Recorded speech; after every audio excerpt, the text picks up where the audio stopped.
और इसी भी सीधे लिए चलते हैं आपको कुचामन, जहां पर कार्यक्रम को संबोधित कर रहे हैं राजस्थान सीएम भजनलाल शर्मा। साकम्बरी माता जी की, भक्त शिरोमणि मीराबाई की, भक्त शिरोमणि कर्माबाई की, आप सबकी आज के इस स्मृति से श्री भमरा राम जी कड़वा की प्रतिमा अनावरण समारोह के इस कार्यक्रम में मंच पर विराजमान कैबिनेट में मेरे साथी राज्य मंत्री भाई विजय सिंह जी चौधरी साहब, कैबिनेट में मेरी साथी मंत्री महोदय श्री मंजू मागवाड़ जी, पूर्व केंद्रीय मंत्री और किसान आयोग के अध्यक्ष सीआर चौधरी साहब, हमारी सांसद और प्रदेश की उपाध्यक्ष डॉक्टर ज्योति मिर्धा जी, हमारे विधायक श्री लक्ष्मण जी कलरू साहब, हमारे विधायक, मुझे बड़ी खुशी होती है कि जब एक किसान, और वो भी ठेठ किसान, जब विधानसभा में पहुंचता है और अपने गांव की बात रखता है, ऐसे भाई रेवत राम जी डांगा साहब, हमारी पार्टी की जिला अध्यक्ष श्रीमती सुनीता रांधन जी, जिला प्रमुख नागौर भागीरथ राम चौधरी जी, मैं हमारे बीच में हमारे संत विराजमान हैं, पीठाधुर नरेना धाम ओम प्रकाश दास जी, पीठाधुर पलसाना धाम मनोहर दास जी महाराज, उनके चरणों में मैं नमन करता हूं, उनके चरणों में मैं प्रणाम करता हूं। सीकर से आए हमारे पार्टी के जिलाध्यक्ष मनोज भाटड़ जी, सरपंच दीपुरा अर्जुन राम कड़वा जी और धर्मपत्नी स्वर्गीय भमरा राम जी कड़वा, श्रीमती भमरी देवी जी, उनको भी मैं प्रणाम करता हूं, नमन करता हूं। पूर्व विधायक परबतसर मान सिंह जी किंसरिया साहब, प्रत्याशी विधानसभा डीडवाना जितेंद्र जी जोधा साहब, प्रत्याशी विधानसभा लाडनू करणी सिंह जी, हमारे यहाँ के प्रभारी अशोक सैनी जी, पूर्व विधायक मगराना रूपाराम जी मोराबतिया, मंच पर विराजमान सभी अतिथिगण, मेरे सामने बैठे मेरे पूजा योग बुजुर्गों, नौजवान दोस्तों और इतनी बड़ी संख्या में बैठी मेरी माता बहनों, सबसे पहले तो मैं आप सभी के चरणों में वंदन करता हूं, अभिनंदन करता हूं, आप सभी को मैं नमन करता हूं। और मैं धन्यवाद देना चाहता हूं कड़वा परिवार को और विजय सिंह चौधरी जी को कि उन्होंने इस कार्यक्रम में मुझे बुलाया और एक साथ मुझे आप सभी के दर्शन का लाभ मिला। निश्चित रूप से मैं पुनः उनको बहुत बहुत धन्यवाद और साधुवाद देना चाहता हूं, क्योंकि मैं सौभाग्यशाली हूं। नागौर, कुचामन, डीडवाना, इसको राजस्थान की हृदय स्थली कहा जाता है और हृदय स्थली वो स्थान होता है जहां से व्यक्ति का शरीर चलता है। यह मेरा नागौर और डीडवाना कुचामन वो क्षेत्र है जो यहां का युवा, यहां की महिला, यहां का किसान, यहां का मजदूर मेहनत करते हुए हमारे राजस्थान को हमेशा आगे बढ़ाने का काम करता है। आज मैं इस मौके पर हम सब पूर्व सरपंच, जनसेवी और आदर्श व्यक्तित्व के धनी स्वर्गीय भमरा राम कड़वा जी की प्रतिमा अनावरण के इस भावुक क्षण में मैं निश्चित रूप से ऐसे सरपंच भमरा राम जी को अपने श्रद्धा सुमन अर्पित करता हूं। डीडवाना कुचामन की यह धरा संतों की धरा है, ये समाज सेवियों की धरा है, ये संत हरिदास निरंजनी की धरा है, भक्त कर्माबाई की धरा है, लोक देवता वीर तेजाजी महाराज की धरा है, और आचार्य तुलसी जी की पुण्य भूमि भी है। और मैं आपको विश्वास दिलाना चाहता हूं, मैं देश के किसी भी प्रदेश में जाता हूं, वहां इस क्षेत्र के लोग मुझे मिलते हैं, कई भामा साहब के रूप में मिलते हैं तो कई समाज सेवी के रूप में मिलते हैं।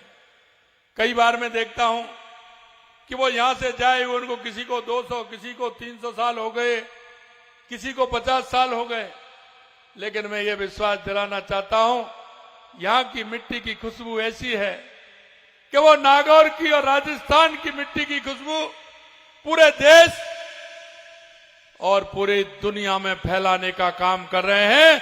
मैं ऐसे हमारे यहाँ के प्रवासी भाइयों को भी प्रणाम करता हूं और नमन करता हूं, क्योंकि यहाँ की जो मिट्टी की खुशबू है, यहाँ का उनसे जो लगाव है, उस लगाव को बनाए हुए सामाजिक क्षेत्र के हर क्षेत्र में वो काम कर रहे हैं और भामाशाह के रूप में उद्योगों में भी काम कर रहे हैं। मैं इतना ही कह सकता हूं कि इस धरा पर जन्म लेने वाले भमरा राम जी का पूरा जीवन जन सेवा को समर्पित रहा। कुचामन सिटी उनकी कर्म भूमि रही, सामाजिक सेवा से जुड़े रहे और सामाजिक सेवा से ही नहीं, गरीब उत्थान में, किसान कैसे रहता है, किसान के कार्य में, भाईचारा बनाने में उनका बहुत बड़ा योगदान था। श्री नर नारायण जन सेवा संस्थान को भी उन्होंने पल्लवित किया है, उसके माध्यम से भी समाज सेवा का काम उन्होंने आगे बढ़ाया है। निश्चित रूप से उनकी बड़ी भूमिका रही। एक सरपंच होते हुए इतना बड़ा काम बहुत बड़ी बात होती है। और मैं मेरे सरपंचों से मैं कहता हूं, मेरे भाइयों, काम करने की दृढ़ इच्छा शक्ति होनी चाहिए। सरपंचों का सम्मेलन था, उस सरपंचों के सम्मेलन में मैंने कहा था कि अगर सबसे बड़ी जनप्रतिनिधियों में कोई ताकत है तो वो सरपंच है। सही माने में समाज सेवा का अगर आह्वान लेकर के अगर कोई भी सरपंच चलता है, लोग उसको आजीवन याद रखते हैं। और सरपंच के बाद जो पावर होती है वो सबसे अलग होती है।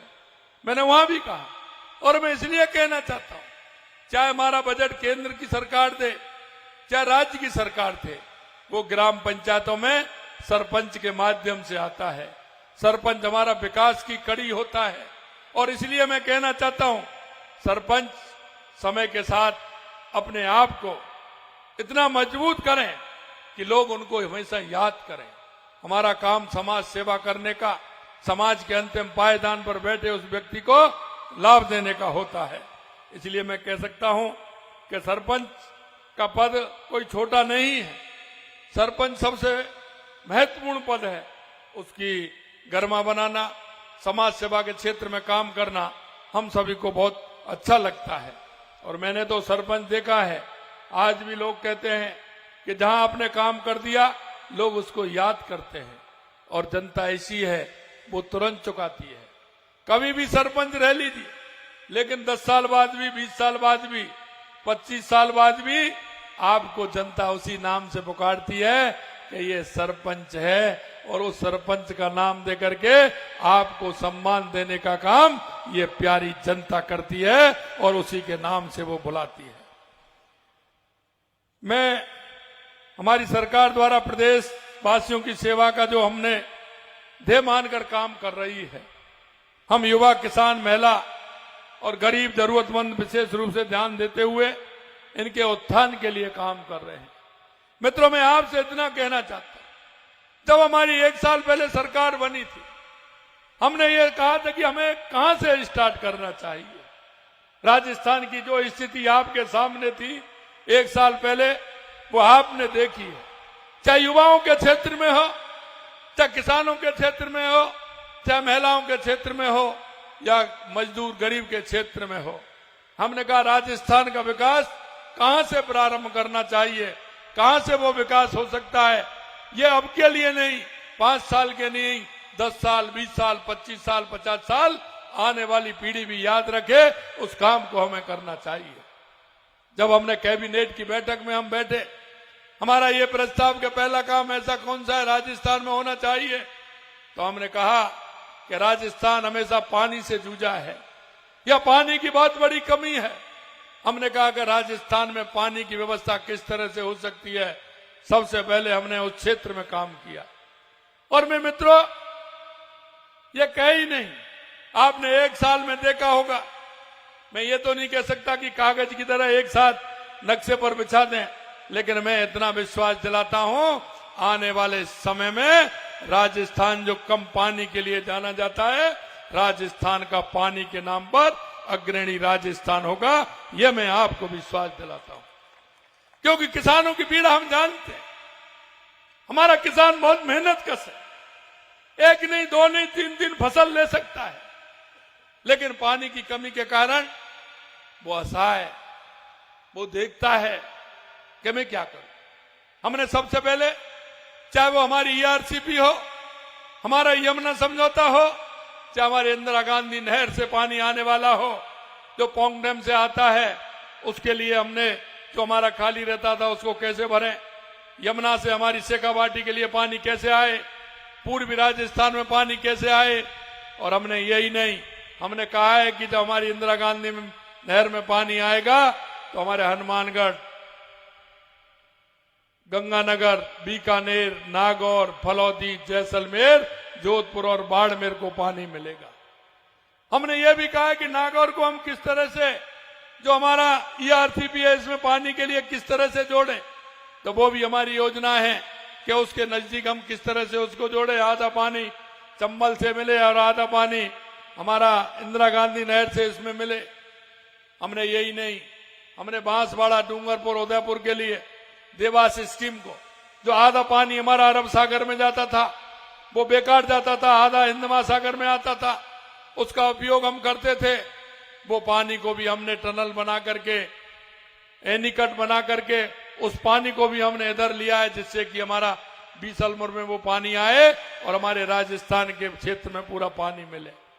हमने माही डैम के माध्यम से हमारा डूंगरपुर, बांसवाड़ा, पाली आकर के जमाई बांध के माध्यम से हमारे जोधपुर के कुछ हिस्से में पानी आए, जालौर और सिरोही में पानी मिले। ये भी हमने योजना बनाई है। हमारी ये चारों पांचों योजना निश्चित रूप से धरातल पर धीरे धीरे आ रही है। ईआरसीपी को आपने देखा है, नीचे नीचे धरातल पर आ रही है। 17 दिसंबर को माननीय यशस्वी प्रधानमंत्री नरेंद्र मोदी जी ने उसका शिलान्यास भी किया है, उसके लिए पैसा भी मंजूर किया है। हमारे 15 दिन बाद डीपीआर बनने के बाद वो काम भी हमारा प्रारंभ हो जाएगा। मित्रों, मैं यही कहना चाहता हूं कि हमारे किसान की तकलीफ क्या है, हमारा किसान किस तरह से आगे बढ़ सकता है, इस काम को देखते हुए हमने पानी के क्षेत्र में काम किया है। दूसरा काम था हमारा बिजली का, कि हमारे को बिजली समय पर नहीं मिलती, बिजली की बड़ी दिक्कत होती है। तो हमने ये काम किया कि 2,24,000 करोड़ रुपए के हमारी केंद्र सरकार से एमओयू किया और उसका काम धरातल पर आ गया। और हम आपको विश्वास दिलाते हैं 2027 तक हम किसान को पूरी बिजली देंगे, सस्ती बिजली देंगे और दिन में बिजली देंगे। ये हमने कहा है, ये हम आपको करके दिखाएंगे। चौथा हमारा था कि हमारा वो युवा, हमारी वो बहन, हमारा वो भाई जो सपने सजोता है, पिताजी को विश्वास दिलाता है कि पिताजी मैं आपका सहारा बनूंगा। क्योंकि किसान अगर अकेली खेती पर निर्भर होता है तो उसकी स्थिति ठीक नहीं रहती है। किसान अकेले खेती पर निर्भर, क्योंकि खेती धीरे धीरे हमारा पानी के कारण, महंगाई के कारण किसान के लिए दिक्कत पैदा देता है। हमने कहा किसान के बेटे को कहीं ना कहीं जोड़ना, उसको रोजगार देना, किसान के पशुपालन के माध्यम से उसको जोड़ना। तो और मैं भाई और बहनों, मैं इतना ही कहना चाहता हूं कि आपने देखा होगा, हमने वायदा किया था, विजय सिंह जी कह रहे थे कि हमने वायदा किया है 5 साल में 4 लाख सरकारी नौकरी देंगे। आपने देखा होगा हमने 60,000 नियुक्तियां पत्र दे दिए, अगले महीने 15,000 और दे देंगे। जुलाई में हमारा 1 साल होगा, क्योंकि बजट हमारा जुलाई में आया था, और जुलाई तक हम 1 लाख नियुक्ति देने का काम करेंगे, 1 लाख नियुक्ति देने का काम करेंगे।